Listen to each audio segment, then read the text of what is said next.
BJP सांसद Sushil Modi press conference कर रहे हैं, आपको सीधे लिए चलते हैं। गांधी मैदान में रैली करते हैं, 1.5 करोड़ हस्ताक्षर इकट्ठा करते हैं और कांग्रेस के तत्कालीन प्रधानमंत्री मनमोहन सिंह को ज्ञापन देते हैं। और उसमें कौन थे ताकतवर मंत्री? लालू प्रसाद यादव। तो क्यों नहीं लालू प्रसाद यादव ने और उस समय बिहार को विशेष राज्य का दर्जा दिया। उस समय नीतीश जी की जो प्रेस कॉन्फ्रेंस हुई उसको मैं कोट कर रहा हूं। वो कह रहे हैं कि कांग्रेस की कुछ सहयोगी दलों के दबाव में, कुछ नेताओं के दबाव में बिहार को विशेष राज्य का दर्जा नहीं दिया जा रहा है। उनका इशारा किन की ओर था? उनका इशारा लालू प्रसाद यादव की ओर था। He said the Congress was behind the game to delay and deny the state its demand for special category status to keep its allies happy।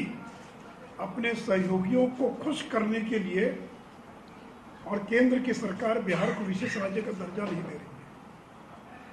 Congress party prevented his state from being accorded special category status following pressure from its alliance partners. यानी जो सहयोगी दल हैं उनके दबाव में बिहार को विशेष राज्य का दर्जा नहीं दिया जा रहा है। और सहयोगी दल कौन है? राष्ट्रीय जनता दल, लालू प्रसाद यादव। आरोप लगाने वाले कौन हैं? नीतीश कुमार। और आज तीनों मिलकर कह रहे हैं कि बिहार को विशेष राज्य का दर्जा मिलना चाहिए। इसलिए मित्रों, मैंने कहा कि तेजस्वी यादव का आज मैं प्रेस देख रहा था, उनको तो ABCD पता नहीं है, उनको अपने पूज्य पिताजी से जाकर पूछना तो चाहिए। उसी प्रकार मित्रों, ये विशेष राज्य के दर्जे का जो कंसेप्ट है, ये 5वां वित्त आयोग जब आया था उस समय ये प्रारंभ हुआ था। लेकिन 14th फाइनेंस कमीशन और 15वां वित्त आयोग, इन दोनों ने विशेष राज्य के दर्जे का जो कंसेप्ट है उसको ही समाप्त कर दिया। तो जिस वित्त आयोग ने विशेष राज्य के दर्जे की अवधारणा पैदा की, उसी वित्त आयोग की 14th फाइनेंस कमीशन, और 14th फाइनेंस कमीशन किसने गठित किया था? यूपीए की सरकार। और 15वां वित्त आयोग यद्यपि नरेंद्र मोदी की सरकार ने गठित किया, लेकिन उसके चेयरमैन कौन थे? जदयू के पूर्व सांसद डॉक्टर NK सिंह। और 14 और 15 दोनों वित्त आयोग ने अपने अनुशंसा में ये कहा कि अब किसी भी राज्य को विशेष राज्य का दर्जा नहीं दिया जा सकता है, और इस क्लासिफिकेशन को ही खत्म कर दिया। दोनों रिपोर्ट में एक बार भी कहीं विशेष राज्य के दर्जे का जिक्र नहीं है। इतना ही नहीं तो नीतीश कुमार की पहल पर तत्कालीन कांग्रेस की सरकार ने और श्री P चिदम्बरम ने एक इंटर मिनिस्टीरियल ग्रुप, अंतर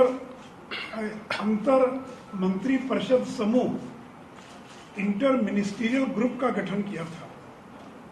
और एक रघुराम राजन के नाम से आप वाकिफ हैं, जो RBI के चेयरमैन भी थे। रघुराम राजन की अध्यक्षता में एक कमेटी का गठन किया गया। तो 2 कमेटी बनी, रघुराम राजन कमेटी और इंटर मिनिस्ट्रियल ग्रुप। उन दोनों ने अपनी रिपोर्ट दिया और विशेष राज्य के दर्जे की मांग को खारिज कर दिया। और ये रिपोर्ट कब दिया? ये कांग्रेस के जमाने में। इंटर मिनिस्ट्रियल ग्रुप कब बना? कांग्रेस के जमाने में।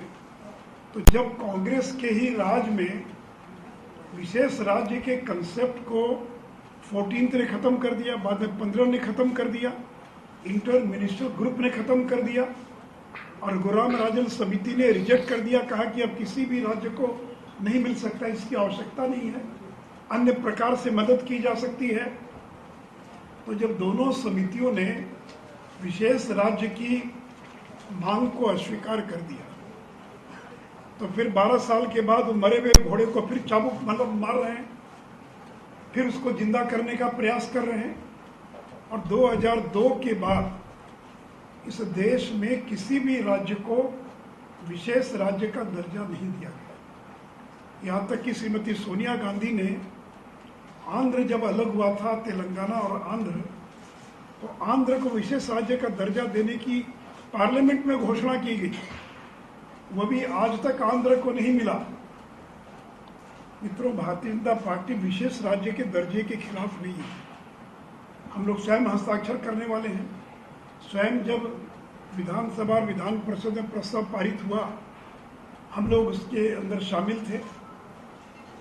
जब नीतीश जी के नेतृत्व में प्रधानमंत्री से मिलने डेलीगेशन गया, मैं उस डेलीगेशन का हिस्सा था। लेकिन ये हो गई पुरानी बात। अब ये तो कांग्रेस के जमाने में इसको रिजेक्ट कर दिया गया, अस्वीकार कर दिया गया।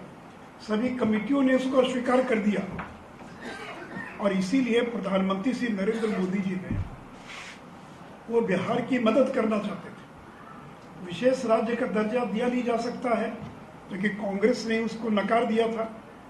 तो नरेंद्र मोदी जी ने 2015 में बिहार को 1.5 लाख करोड़ रुपए का स्पेशल पैकेज दिया। यह देश के किसी अन्य राज्य को नहीं मिला। बिहार एकमात्र राज्य है जिसको 1.5 लाख करोड़ का स्पेशल पैकेज मिला, जो बिहार पीएम बिहार पैकेज के नाम से जाना जाता है। अभी आपको मदद की ना आवश्यकता है, तो जितनी मदद आपको विशेष राज्य के दर्जे से मिलती, उससे कई गुना ज़्यादा मदद आपको पैकेज से मिल रही है। आज 4 लेन 6 लेन सड़कों का जो जाल बिछा है, बिजली के क्षेत्र में जो काम हो रहा है, एयरपोर्ट्स का जो विस्तार हो रहा है, जो अलग अलग क्षेत्रों में काम हो रहा है, ये केंद्र की मदद के कारण ही तो हो रहा है।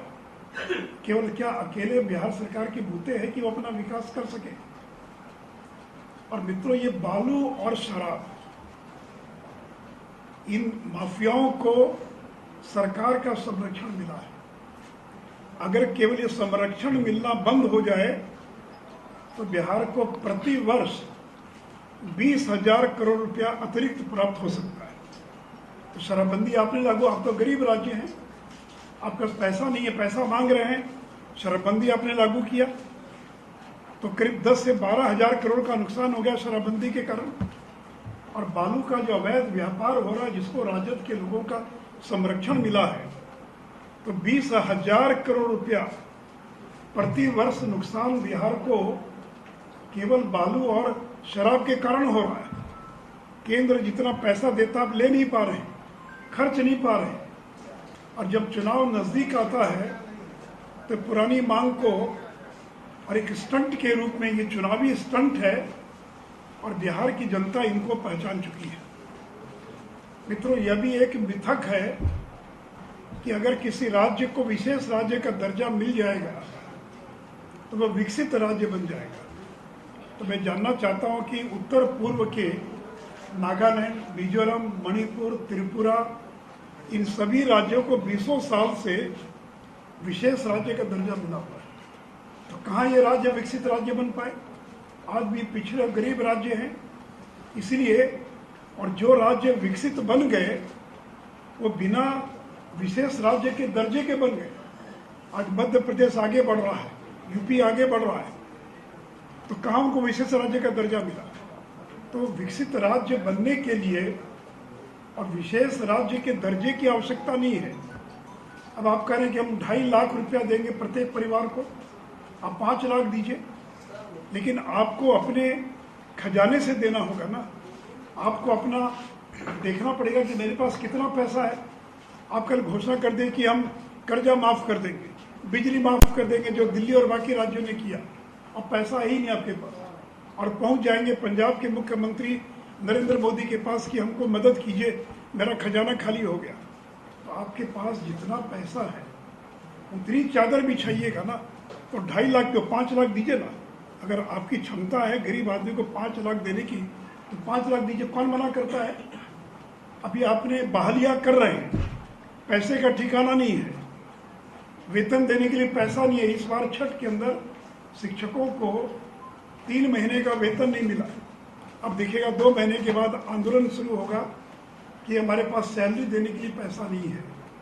इसलिए मित्रों, नियुक्ति पत्र बांट रहे, पैसे का ठिकाना नहीं है, और फिर इसका ठिकाना केंद्र पर फोड़ने का काम करेगा। तो इसलिए मित्रों, भारतीय जनता पार्टी विशेष राज्य के दर्जे के कभी खिलाफ नहीं रही है। परंतु इसको तो कांग्रेस की सरकार ने ही नकार दिया था, ये देना संभव नहीं है। और फिर नीतीश कुमार 10 साल से चुप बैठे हुए थे। अब फिर चुनाव नजदीक आया तो फिर अब शुरू कर दिया। इसलिए मैंने कहा कि विशेष राज्य का दर्जा ये मरे हुए घोड़े के समान है कि कितना भी चाबुक लगाइए, अब जनता भी इसकी सच्चाई को जान चुकी है। और इसलिए केंद्र की सरकार पहले से ज़्यादा मदद कर रही है बिहार को। एक बात और बता दूं, 14th फाइनेंस कमीशन ने जब विशेष राज्य के कंसेप्ट को खत्म करने का ऐलान किया तो राज्यों को जो केंद्रीय करों में हिस्सा मिलता था वो 32% से बढ़ाकर 42% कर दिया गया। आज बिहार को 1 लाख करोड़ रुपया प्रति वर्ष, 1 लाख करोड़ ये केंद्रीय करों में हिस्से के रूप में मिलता है। यूपी के बाद सबसे ज़्यादा बिहार को मिलता है। उस पैसे का जैसे इस्तेमाल करना चाहें आप कर सकते हैं। ये सारा विशेष राज्य के दर्जे के एवज में और गरीब राज्यों को ज़्यादा मदद के लिए किया गया। तो इसलिए नीतीश जी अब 17 साल से बिहार के मुख्यमंत्री हैं, 17 या पता नहीं 18 साल हो गया। उसके बाद भी बिहार इतना गरीब है और रह कर आपको विशेष राज्य का दर्जा सपने में याद आता है, अब फिर खड़े हो जाते हैं और प्रस्ताव पारित करने लग जाते हैं। इसलिए मित्रों, मुझे मालूम है कि जितनी जगह मिलनी चाहिए वो मुझे नहीं मिलेगी।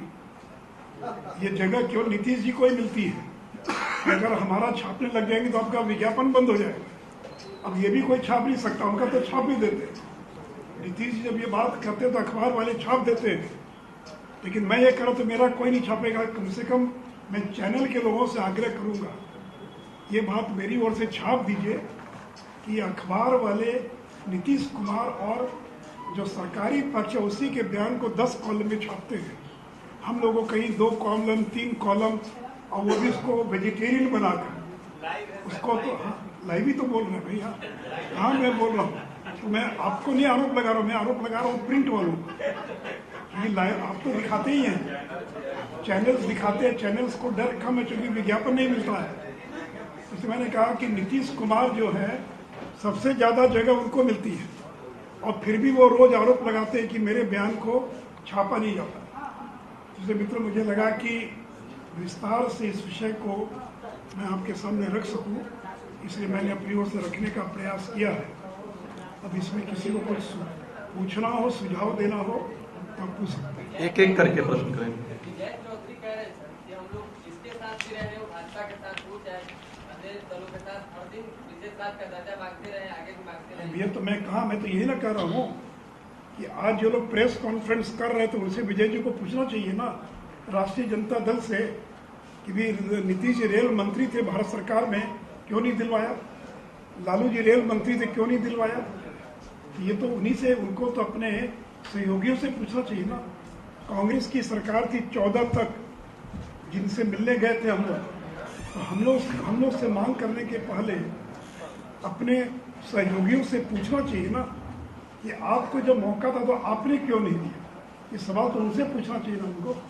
एक बार फिर से कैंपेन चलाने की बात हो रही है। ठीक है, देखिए लोकतंत्र में हर को कैंपेन, चुनाव नजदीक आ रहा है, यात्रा करने का, रैली करने का सबको अधिकार है। तो ये बीजेपी सांसद सुशील मोदी प्रेस कॉन्फ्रेंस कर रहे थे और विशेष राज्य के दर्जे को लेकर जो आज प्रेस कॉन्फ्रेंस किया गया था, उप मुख्यमंत्री तेजस्वी यादव और विजय चौधरी के द्वारा उसी पर वो पलटवार कर रहे थे।